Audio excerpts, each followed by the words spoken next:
बात बिहार की और बिहार में छठ महापर्व की तैयारियों की और तैयारियों में विशेष रूप से कुछ ऐसे स्थल बिहार में हैं जहां छठ पूजा के दौरान श्रद्धालुओं की विशेष आस्था देखने को मिलती है।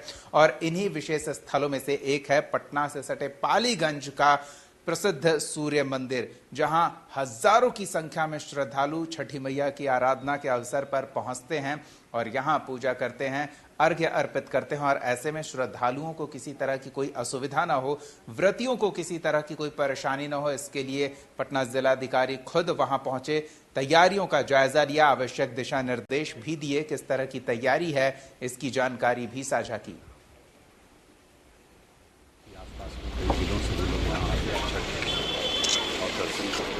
काफ़ी भीड़ होती है यहाँ पर, इसी को देखते हुए हम लोग आज यहाँ आए तैयारी करने।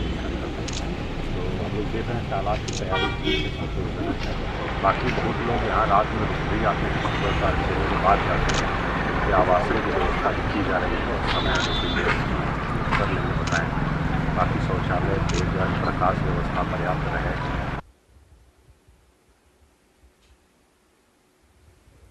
चाहे दुर्गा पूजा हो या दिवाली, अगर छुट्टी पर बिहार के लोग घर नहीं लौट पाए तो छठ पर्व पर उनका घर लौटना अनिवार्य सा माना जाता है।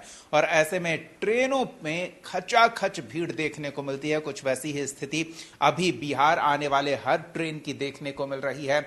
जनरल बोगियों में तो घुसने के लिए भी मशक्कत करनी पड़ रही है लोगों को, तो अन्य बोगियों में भी लंबी वेटिंग लिस्ट है जिसके कंफर्मेशन होने की कोई संभावना नहीं दिख रही है। भले ही सरकार ने कई स्पेशल ट्रेन छठ पूजा पर बिहार आने वाले लोगों की सहूलियत के मद्देनजर शुरू किया है, पर उसका कोई खास प्रभाव पड़ता नहीं दिख रहा है।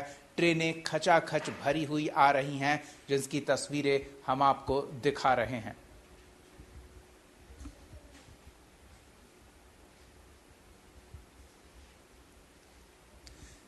इधर घाटों पर जोर शोर से तैयारी चल रही है। घाट पर तैयारियों का लोग जायजा भी ले रहे हैं। सिर्फ अधिकारी ही नहीं, स्थानीय जनप्रतिनिधि हों, नेता हों, और इसी कड़ी में पूर्व सांसद राम कृपाल भी अपने क्षेत्र में पहुंचे और अलग अलग घाटों का उन्होंने मुआयना किया।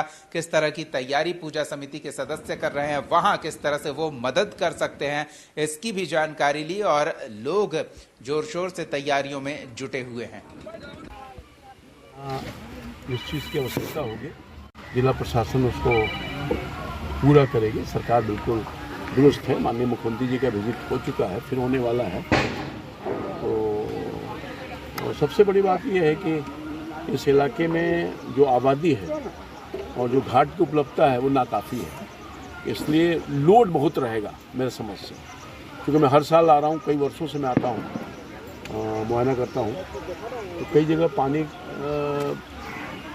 दलदल की स्थिति में है, कई घाट अस्त व्यस्त है, तो लोग नहीं जा पाएंगे क्योंकि प्रशासन में नहीं जाने देंगे वहाँ पर। सिर्फ घाट और प्रसिद्ध पूजा स्थलों पर ही तैयारियां नहीं हो रही है, बाजार भी छठ महापर्व को लेकर तैयार है। बाजार में किस तरह की तैयारी है, छठ व्रत में उपयोग में आने वाले सामग्रियों की किस तरह से बाजार सजी है, सीधे सहयोगी गौतम का रुख करते हैं और उनसे जानते हैं कि इस महापर्व को लेकर बाजार में किस तरह का उत्साह और उमंग है। जी गौतम। देखिए, अब से 6 दिनों के करीब का समय बच चुका है। जो लोक आस्था के महापर्व छठ को लेकर जो है बिहार के जो लोगों को तैयारी करनी है, लोगों का सिलसिला आने का जो है, हमने आज दिन में भी देखा कि जो भी ट्रेनें आई रही, खचाखच ट्रेनों में जो है वो भीड़ है।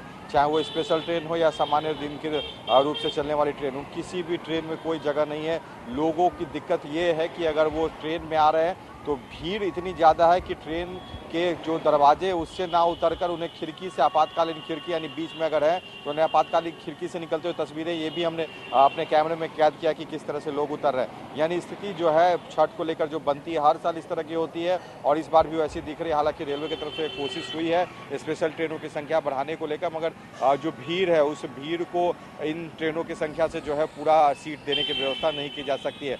अब खरीदारी की बात रही तो खरीदारी को लेकर बाजार जिस तरह से सज गए हैं, जिस तरह से तैयार हो चुके हैं, उसका नज़ारा मैं पटना के ये राजनीतिक गलियारों का क्षेत्र कहने वाला बीरचंद पटेल पथ मार्ग है, जहां पर राजनीतिक बातें होती है, राजनीतिक गलियारों में सुर्खियां बनती हैं और जो है यहाँ पर चर्चाएं होती है। मगर अब जो है ये भी छठ के माहौल से रंग चुका है।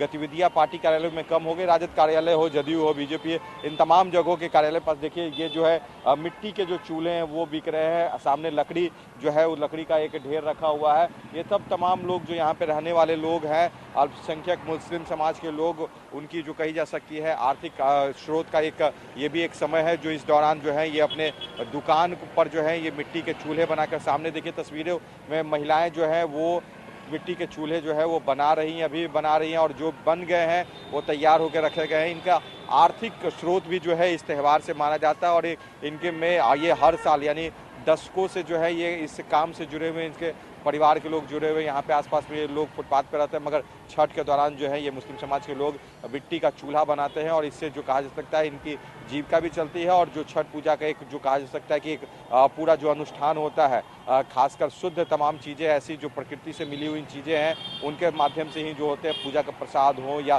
तमाम चीज़ें हों उनको बनाना होता है और शुद्धता तक खास ध्यान रखता है। गैस सिलेंडर होने के बावजूद भी लोग जो उसका उपयोग नहीं कर सकते। मिट्टी के चूल्हे पर लकड़ी के आग से और लोहे के बर्तन में, यानी जो कहा सके जो ऐसे प्रकृति से मिले हुए बिल्कुल प्रसाद तैयार होता है उसी तरह से। और व्रतियों की आवश्यकताओं के मद्देनजर बाजार में हर चीज उपलब्ध कराने की कोशिश हो रही है और यहाँ वो बाजार अब छठ के सामग्रियों से पटा पड़ा है। बहुत बहुत धन्यवाद गौतम इस तमाम बातचीत और जानकारी के लिए।